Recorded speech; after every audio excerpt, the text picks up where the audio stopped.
இடம்பொருள் நேயர்களுக்கு வணக்கம். ஸோ இன்றைக்கி பார்த்திங்க அப்படின்னா இப்போ சிறகடிக்க ஆசை சீரியலை பொறுத்த வரைக்கும் இந்த சீரியலில் இப்போ முத்து மீனா இவங்களுக்குள்ளே இருக்கக்கூடிய இந்த விரிசல் எல்லாருக்குமே பிடிக்கல அப்படிங்கிறது நீங்கள் எந்த கமெண்ட் செக்ஷன் எடுத்தாலும் சரி, ஃபேஸ்புக், இன்ஸ்டா, யூடியூப், ப்ரோமோ, நம்மளுடைய கமெண்ட்ஸ் எல்லாத்துலேயுமே எடுத்து பார்த்தாலுமே தெளிவாக போட்டிருக்காங்க. அதாவது இது உங்களுக்கு போர் அடிக்குது. எதுக்காக முத்து இந்த விஷயத்தை மறைச்சிட்ருக்காரு? இது வரைக்கும் இந்த கதையில் எந்த கேரக்டரும் இந்த விஷயத்தெல்லாம் மறைக்கிற மாதிரி இருந்ததில்லை.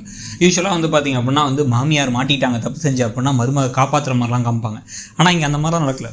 விஜயா கடன் வாங்கி மாட்டிக்கிட்டாங்கன்னா கடன் எல்லாத்தையும் கால் பண்ணி வர வச்சு டக்குன்னு போட்டு கொடுத்தாங்க. அதே மாதிரி விஜயா போய் மனோஜுக்கு போய் மனோஜ் ஓடி போனபொழுது ஒரு பிஜியில் வச்சு சாப்பாடு கட்டி கொடுத்துட்ருக்காங்க, காசு கொடுத்துட்ருக்காங்க அப்படிங்கிற விஷயத்த மீனா தான் பார்த்து டக்குன்னு போட்டு கொடுத்தாங்க. இதே மாதிரி முத்து ஒரு விஷயத்தை பார்த்தானா டக்குன்னு எல்லாத்தையும் சொல்லிடுவார். இப்படி தான் இருந்திருக்கு. ஆனால் முதல் தடவையாக இதில் இருக்கக்கூடிய ஒரே ஒரு வித்தியாசம் என்ன அப்படின்னா, சத்யா திருநாருங்கிறது தெரிஞ்சால் பெரிய பூகம்பமே அடித்து நம்ம அம்மா அதுவும் நம்ம அம்மாவோட பணத்தை திருநாங்கிறது தெரிஞ்சால் அம்மா நான் மீனாவை அடித்து துரத்தாலும் துரத்திடுவாங்கங்கிற ஒரு பயம் ஒன்று மனசில் இருக்க முத்துவுக்கு. இன்னொரு பக்கம் பார்த்திங்க அப்படின்னா இந்த சந்திரா அண்டு ஃபேமிலி, சந்திரா, சீதா, மீனா இவங்கெல்லாம் வருத்தப்படுவாங்க.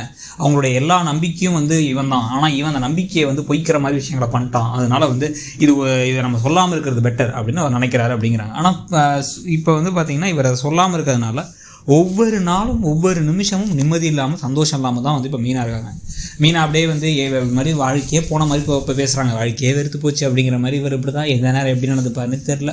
இப்படி தான் இவ்வளோதான் மாமா, எங்களுக்குன்னு யாருமே இல்லை மாமா, நாங்கள்லாம் அவ்வளோதான் மாமா அப்படிங்கிற மாதிரி பேசிகிட்டு இருக்காங்க. இந்த சமயத்துலையாச்சும் முத்து செய்ய வேண்டியது இன்றைக்கி வேறு ஃபோனை பிடுங்கி அப்படியே கத்திட்டு மற்றவங்க ஃபோன் எடுக்கக்கூடாதுன்னு ஒரு மேனர்ஸ் இல்லை அப்படிங்கிற மாதிரிலாம் கத்திட்டு போயிட்டுருக்காரு. படுத்தக்கூடாதுன்னு சொல்லிட்டு ஒவ்வொரு நிமிஷமும் எக்ஸ்ட்ராவாக காயப்படுத்துகிறாங்கிறத அவர் உணர்ந்து அவர் ஒரு கட்டத்துக்கு மேலே அவங்க உடஞ்சி அழுதுட்டு இருக்கும்போது நீ கஷ்டப்படாத அந்த ஒரு என்ன படம் மறந்தே போயிட்டு இந்த மம்முட்டி, முரளி எல்லாருமே இருப்பாங்கல்ல. ஸோ அந்த படத்தில் பார்த்திங்க அப்படின்னா அது ரொம்ப நல்ல படம். அந்த படம் பேர் மறந்தேன்.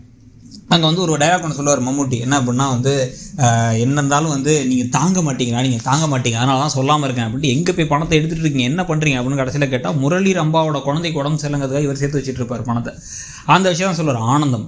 அந்த மாதிரி இந்த படத்தை இங்கேயும் நீ தாங்க மாட்டேன், அதனால தான் நான் சொல்லாமல் இருக்கேன் அப்படின்னு சொல்ல எதாக இருந்தாலும் சொல்லி உடச்சிருங்க. இதுக்கப்புறம் நான் தாங்குறேங்கிற வேறு விஷயம். இப்போ இருக்கிறதே எனக்கு நரகமாக இருக்குன்னு அவங்க புலம்புனாங்கன்னா மனசு இறங்கி இவர் உண்மையை சொல்லிட்டாருன்னா பெட்டராக இருக்கும். உன் தம்பி திருட்டு பைய, உன் தம்பியை நீ நல்லவன் நினச்சிட்டு இருக்க, இந்தா நீ இப்போ நான் சொன்னாலும் நம்ப போகிறது இந்தா பார் ஆதாரம் அப்படின்னு சொல்லிட்டு சிட்டி கூட சேர்ந்து திருடுறது மட்டும் இல்லாமல் வட்டிக்கு விட்டுட்டு அங்கே போய் போகிறது வருது, காலேஜுக்கு அவன் போகாமல் இருந்து உங்கள்கிட்ட போய் சொல்கிறது, இது எல்லாத்தையும் பண்ணுறான். இதை பற்றி நான் போய் கேட்டு அவன்கிட்ட சொன்னதுக்கு பிறகு என்ன உனக்கு என்ன நீ என்ன செய்கிற, நீ சும்மா கையால் வந்தானா உனக்கு ஒரு 10 பைசாவுக்கு உனக்கு சம்பாதிக்கிற துப்பு இல்லை அப்படின்னு என்ன அசிங்கமாக திட்டினான் அப்படிங்கிறத சொன்னதுக்கு பிறகு கொந்தடிச்சு என்ன தைரியம் தான் என் புருஷனை இப்படி பேசுவேன், இதில் வேறு இவ்வளோ பெரிய திருட்டுத்தனத்தை பண்ணிட்டு இப்படி பண்ணிருக்கேடா, நேராக வீடு பலார்னு சொல்லிட்டு 4 அறையை விட்டாங்க மீனா அப்படின்னா நமக்கும் பார்க்க சந்தோஷமாக இருக்கும்.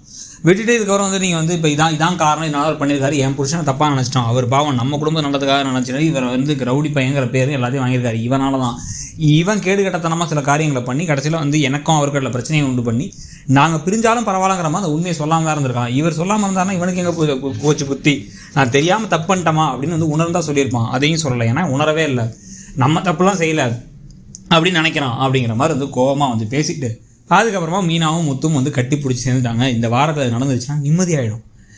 டிஆர்பியே ஏன் திடீர்னு பார்த்தீங்கன்னா கொஞ்சம் லைட்டாக கம்மியாகிற மாதிரி இருக்குது, என்னடா லைட்டாக தொண்டையை கவர மாதிரி இருக்குது அப்படிங்கிறது காரணமே மக்கள் இதை பார்க்கும்பொழுதே ரொம்ப எரிச்சப்படுறதான். என்ன போங்க முத்து மீனாவும் இப்போ தான் சேர்ந்தப்புறமா இப்படி பண்ணுறீங்க, அதுவும் ஒரு லாஜிக்கோட ஏதாவது பிரச்சனைனா கூட பரவாயில்ல.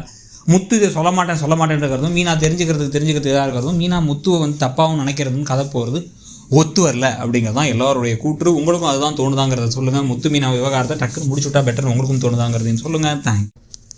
இடம்பொருள் நேயர்களுக்கு வணக்கம். ஸோ இன்றைக்கி பார்த்திங்க அப்படின்னா இப்போ சிறகடிக்க ஆசை சீரியலை பொறுத்த வரைக்கும்